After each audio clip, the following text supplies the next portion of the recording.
ও মা গো, আমার ইয়েতে হাত দিয়ে শেষ করে ফেললো গো। আপনার ইয়েতে হাত দিয়েছি মানে? হোয়াট দ্য কথা ভাই? তা হারামি, আমার ইয়েতে মানে আমার ইয়েতে হাত দিয়েছিস, বুঝতে পারছিস না? তার উপর বলছিস ভাই। আমি ভাই হলাম কবে থেকে তোর? দেখে তো আপু বলে মনে হচ্ছে। আপু, আপনি কোথা থেকে আসলেন? আর আপনি এমন করে পড়ে আছেন কেন? তানিশ, আমি ইচ্ছে করে পড়ে আছি, তা তুই আমার গায়ের উপর লেপ্টে আছিস।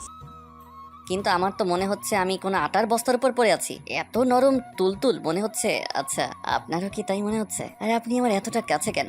আমি তো আপনার সাথে কিছু করতেছি না। বুঝতে পারছিস না যে তুই আমার গায়ের উপর পড়ে আছিস? কুত্তা হারামি, চোখে কি মাথা খেয়েছিস? তুই বুঝতে পারছিস না তুই আমার গায়ের উপর পড়েছিস? তোকে আমি তো দেখে নেব। একটা বার আমার শরীরের উপর থেকে ওঠ, তারপর দেখ তোর আমি কি হাল করি। মেয়েটার এরকম দ্বারা কথাতেই এবার ঈশান তাড়াহুড়ো করে ওর চোখের দিকে, তারপর নিজের দিকে তাকিয়ে বুঝতে পারলেও মেয়েটার শরীরের ওপর পড়ে আছে। ওই জন্যই ওর কাছে মেয়েটার শরীরটা এত নরম বলে মনে হচ্ছিল। আর মেয়েটার চোখের দিকে তাকিয়ে দেখলো অগ্নি দৃষ্টিতে ওর দিকে তাকিয়ে আছে, যেন রূপে আগুন ধরছে। এমন কিছু দেখে ঈশান একদম হাঁ করে মেয়েটার দিক তাকিয়ে রইল। এবার মেয়েটা ওকে একটা ধাক্কা দিতে বলতে লাগলো, কুত্তা হারামি, ওটা আমার উপর থেকে একবার তুই সর, দেখ তোর কি হাল করি। তুই একে তো আমার উপর পড়েছিস, তার উপর আমার ইয়েতে হাত দিয়েছিস। তানিশা কথাগুলো বলে তাড়াহুড়ো করে ঈশানকে ধাক্কা দিয়ে উঠিয়ে দিতে গেল। তখন ঈশান উঠে তারপর দাঁড়াতেই এবার তানিশা নিজেকে ঠিকঠাক করে তারপর ঈশানের দিকে রাগে চোখে তাকালো। কিছু বলছে ওঠার আগে তানিশা ওর শার্টের কলার ধরে বলতে লাগলো, কুত্তা হারামি, তোর সাহস কি করে হয়? তুই আমার গায়ে এরকম করে আমার গায়ের উপর করিস, তার উপর আবার আমার ইয়েতে হাত দিয়েছিস। তোর সাহস দেখে আমি অবাক হয়ে যাচ্ছি, বাজে ছেলে একটা। আমি না হয় বাজে ছেলে, কিন্তু আপনি তো ভালো মেয়ে। তাহলে আপনি আমার সামনে আসছিলেন কেন? আমি কি ইচ্ছে করে করেছি নাকি? তাছাড়া আপনি তো নিজেও একটু দেখে শুনে চলতে পারেন। আর বারবার ইয়েতে হাত দেওয়ার কথা বলছেন। কোথায় হাত দিয়েছি বলেন? বাজে ছেলে একটা, লুচো কোথাকার, লম্পট কোথাকার। আমি এটা বলতে পারবো না। তোর সাহস কি করে হয় তুই আমার ওখানে হাত দিস? তুই এতটা বাজে, আজকে একটা অচেনা অজানা মেয়েকে প্রথমবার দেখাতে এসে চিন্তা ভাবনা না করে টাচ করলি। তোর এরকম কাণ্ড দেখে আমি অবাক হয়ে যাচ্ছি। তুই কে রে, আর আমার বাসায় এসেছিস কেন?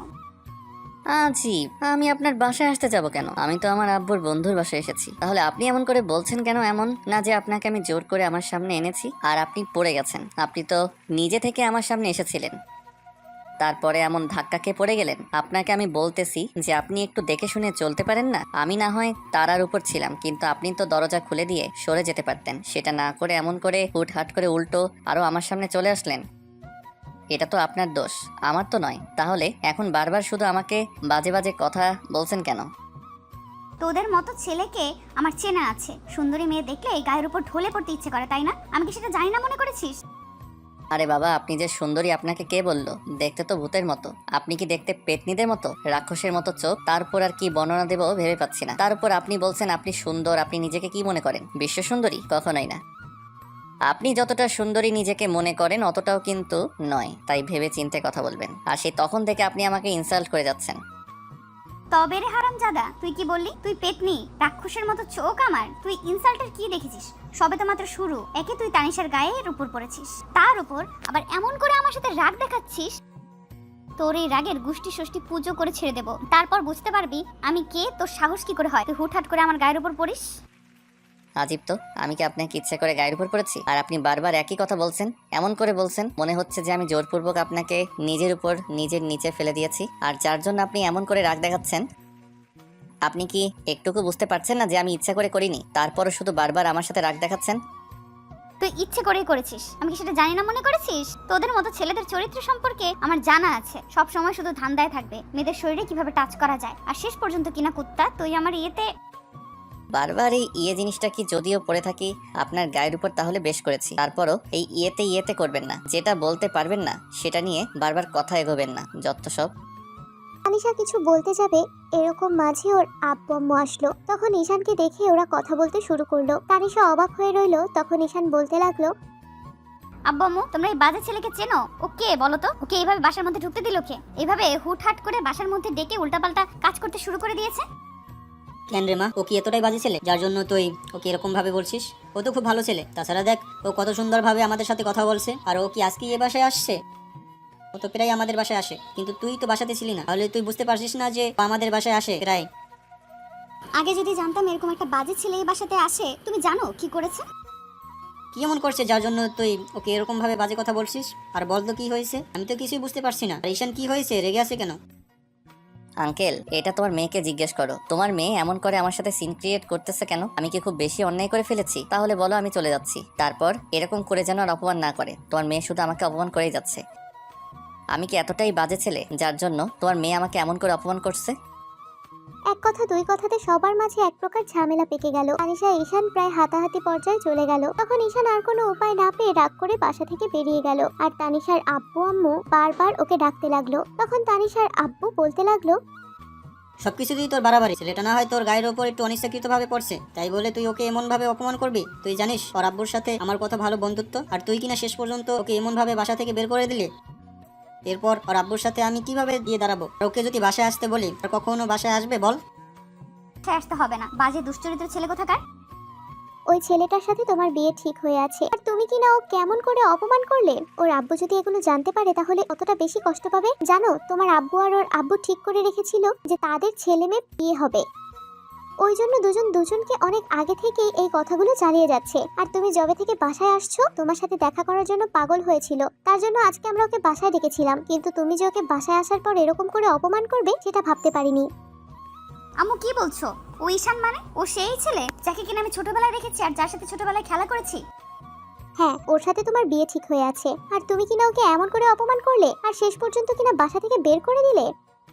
তানিশার আম্মু বেশ কিছুক্ষণ ওকে বোঝালো। তানিশা কি করে বুঝে উঠতে পারছে না। তারপর আব্বু ওর ওপর রাগ করে রইলো। কয়েকটা দিন আর কথা বললো না। তারপর তানিশা ভাবলো যে ছেলেটার সাথে ছোটবেলা থেকেই বড় হয়ে এসেছে, খেলাধুলা করেছে, আর শেষ পর্যন্ত সেই ছেলেটার সাথেই ওর বিয়ে ঠিক করে রেখেছে আব্বু আম্মু। তাহলে ও কেন বিয়েটা করবে না? সবকিছু ভেবেই তানিশা ঈশানের নম্বরটা নিল। তখন ওর নম্বরে কল দিতেই যখন তানিশা নিজে পরিচয় দিলে তখন ঈশান ফোনটা কেটে দিল। ঈশান ভেবে নিয়েছে এই মেয়ের সাথে আর যাই হোক প্যাচ আপ করা যাবে না, তাহলে হয়তো ওর জীবনটা জ্বালিয়ে পুড়িয়ে ছারখার করে দিবে। ঈশান ভেবে নিয়েছে আব্বু আম্মুকে বলে দিবে এই বিয়ে করতে পারবে না। আর তানিশা ঈশানের সাথে দেখা করার জন্য পাগল হয়ে গেল। ঈশান শেষ যেদিন তানিশার ফোনটা রিসিভ করলো তখনও বলতে লাগলো, প্লিজ ঈশান, আমার সাথে কি একটু দেখা করা যায়? আমি কথা দিচ্ছি আমি আর কখনো আপনার সাথে এরকম রাগ অভিমান দেখাবো না। একটু দেখা করেন আমার সাথে। আবার তারপর দেখা করার পর দেখা গেছে এবার পাবলিকের হাতে মাইর খাওয়াবেন। আপনাকে দিয়ে বিশ্বাস নেই, তাই আমি আর যাই হোক আপনার সাথে দেখা করতে পারবো না। সরি বলার মতো একটা সুযোগ দিবেন। আমি অন্যায় করেছি, আমি আপনাকে চিনতে পারিনি, বুঝতে পারিনি আপনি কিনা সে যার সাথে কিনা আমি সেই ছোটবেলা থেকেই খেলা করে আসছি। যদি তাই বুঝতে পারতাম তাহলে কখনো এরকম করে দূরে সরিয়ে দিতাম না।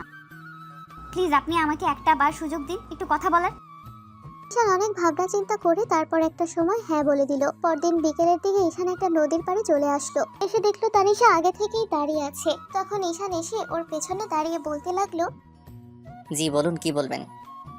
ঈশানের এরকম ধরা কথাতে তানিশার লজ্জা মাখা মুখ নিয়ে ওর দিকে তাকালো। খেয়াল করলো ঈশানকে আজকে হিরো গেটআপে আসছে, আর তানিশাকে দেখতে আজকে প্রচন্ড পরিমাণ সুইট আর কিউট লাগছে। তার উপরও আজকে শাড়ি পরে আছে, যার জন্য ওকে একবার ওর দিকে তাকিয়ে তারপর চোখ জোড়া ফিরিয়ে নিল।